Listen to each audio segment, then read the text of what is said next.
Alright, greetings ladies and gentlemen. My name is Samuel Uva. I'll be taking us on how to stitch the sole as well as make the grooves on the sole before stitching. You might realize or find out that certain soles have stitch grooves all the way around from heel point all the way around to heel point. However, you have soles that are produced without those stitch grooves, and you might find out that you need to make grooves for your stitching. So I have an old sole here. I have my stitching needle, or what you would call an awl, a pair of dividers, and a utility knife. So taking your pair of dividers, I hope this captures this properly. Run it by the side of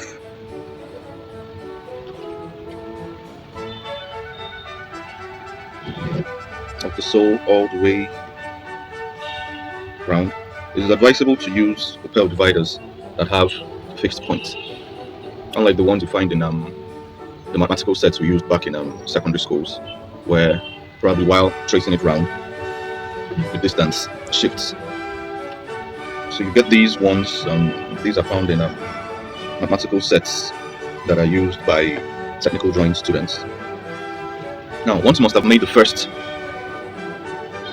marking, increase the distance of your dividers, say maybe to 0.1 or 0.2 cm.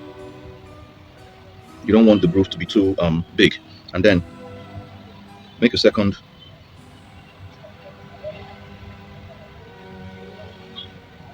all the way round.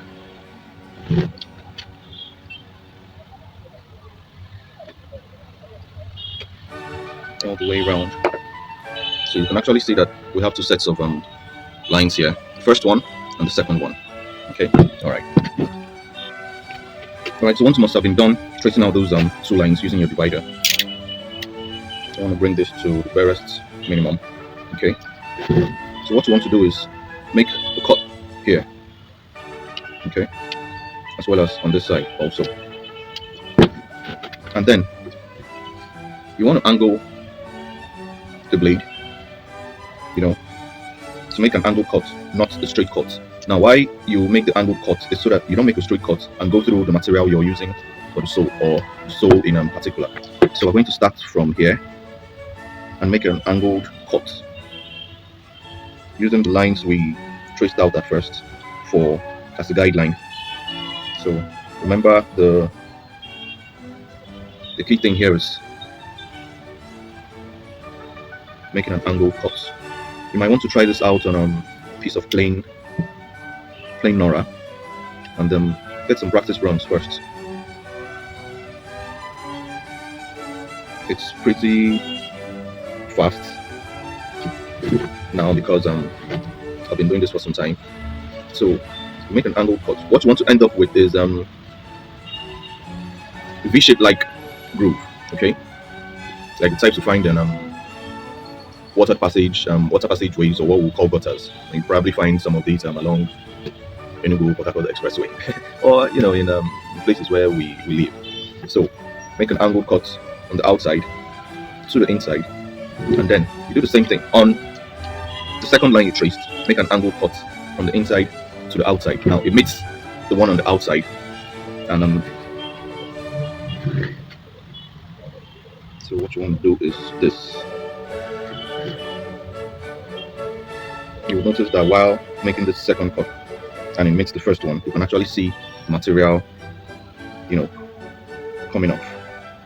However, you realize now, if you had made a straight cut, it wouldn't be coming off because it would just be cutting straight down. Okay, so do this. Keep it in mind that the lines you drew are for guidelines. Now, even though this is beneath the shoe, it still needs to be pretty presentable, so you can see this, and then you just pull it off.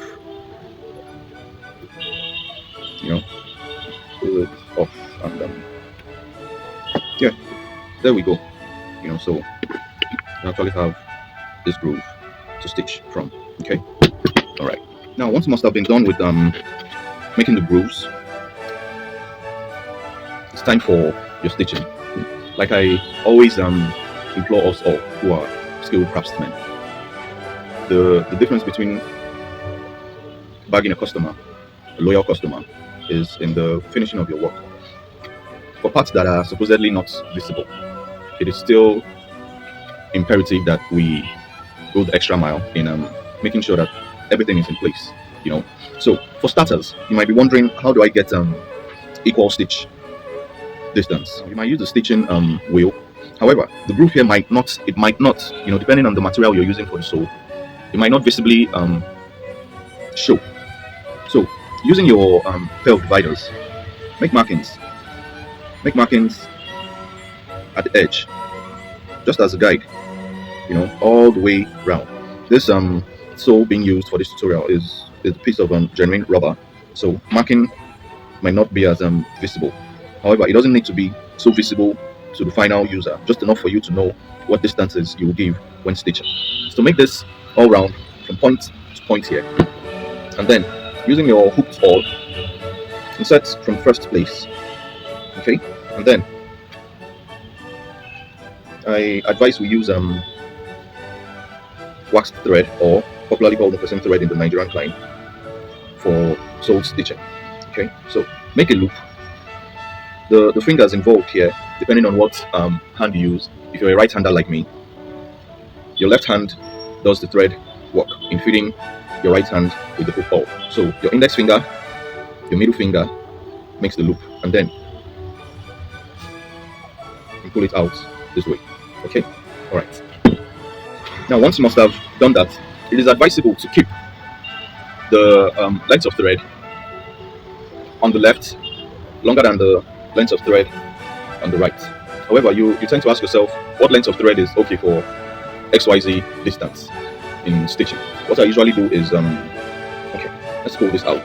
Say I want to stitch this distance. I usually place the thread I want to use all the way round. Now, once I do that, I give a length of times 2 the distance that I want to stitch, being the length of thread that would stick out from this end all the way here. Okay, so that settles it. So insert your hook awl in the first point here. Index finger, middle finger, thumb, hook and pull. Okay, now you go to the next point based on your marking. Repeat the step, hook, pull. Now, the loop that comes out onto the underside of the sole, you take the single thread through that loop. Okay, I'll take this one more time. Insert, loop, hook, pull. Now in this loop here, use your index finger and middle finger of the hand that is holding the hook awl and pull the thread, and then using your left hand, or the part that is on the inner part of the sole, you pull. Now we might make a mistake of not pulling the thread out, or in rather, completely. Now it leaves you with this knots here. Now it's just like making a stitch with your mechanical sewing machine and having the under thread not on the outside, which indicates that there's a particular setting that the machine has missed, or it just generally needs servicing. So ensure you pull to the other side, and then you pull. Okay, so I'm going to do this.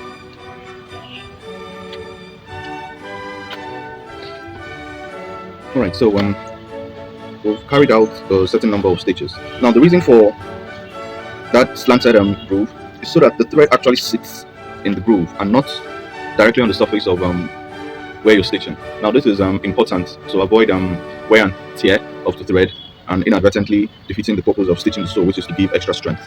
Now if you had sewn directly on the sole, the thread will be in contact with the surfaces being stepped on, and over time, or in a short period of time, sooner than expected, the thread begins to deteriorate and ends up loosening.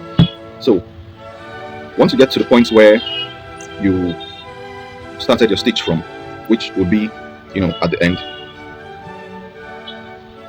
turn it and pull the under thread inward, okay, and cut one off with your portable gas lighter, and yeah, there you have it. So I'll be expecting questions, possible questions that I feel will be asked. So yeah, this basically is how to groove your soles and stitch. You might want to do some practice runs on personal shoes of yours that you have, you know, or shoes of family or friends that you have, and just make practice runs.